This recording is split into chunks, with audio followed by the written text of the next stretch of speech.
সমাজের ন্যায় বিচার প্রতিষ্ঠার জন্য আমরা এক দফার সিদ্ধান্তে উপনীত হয়েছি। ২৪ জুলাইয়ের নাহিদ ইসলামের পরিচয় ছিল বৈষম্য বিরোধী ছাত্র আন্দোলনের সমন্বয়ক। পরের জুলাই আসার আগে দায়িত্বে ছিলেন অন্তর্বর্তী সরকারের একাধিক গুরুত্বপূর্ণ মন্ত্রণালয়ের উপদেষ্টার চেয়ারে। আর তৃতীয় বছরের জুলাইয়ে তিনি সংসদের বিরোধী দলের চিফ হুইপ।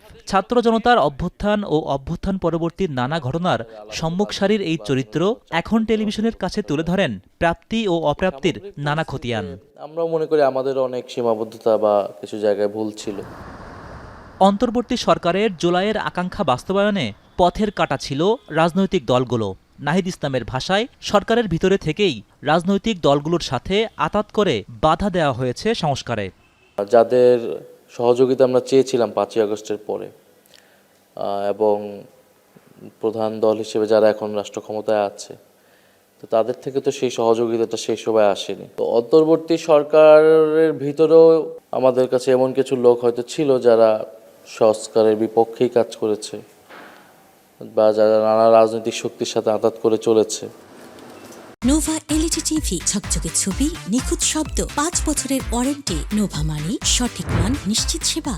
অন্তর্বর্তী সরকারের গুরুত্বপূর্ণ সিদ্ধান্ত নিত সরকারের ভিতর আরেক সরকার। সাম্প্রতিক এমন অভিযোগের জবাবে নাহিদ ইসলাম স্বীকার করে বলেন, সেই অংশে যুক্ত ছিল না ছাত্রনেতারা। না, ডক্টর মোহাম্মদ ইউনূস তিনি বা প্রধান উপদেষ্টা হিসেবে কোনো সিদ্ধান্ত নেওয়ার ক্ষেত্রে যাদেরকে নিয়ে আলোচনা করা প্রয়োজন তাদের সাথে তো আলোচনা করতেন। রাজনৈতিক সিদ্ধান্তগুলোর ক্ষেত্রে হয়তো তিনি স্পেসিফিক কয়েকজনকে নিয়ে আলোচনা করতেন। এটাকে এখন হয়তো কিচেন ক্যাবিনেট বলা হচ্ছে। প্রথমত আমরা সেটার পার্ট ছিলাম না।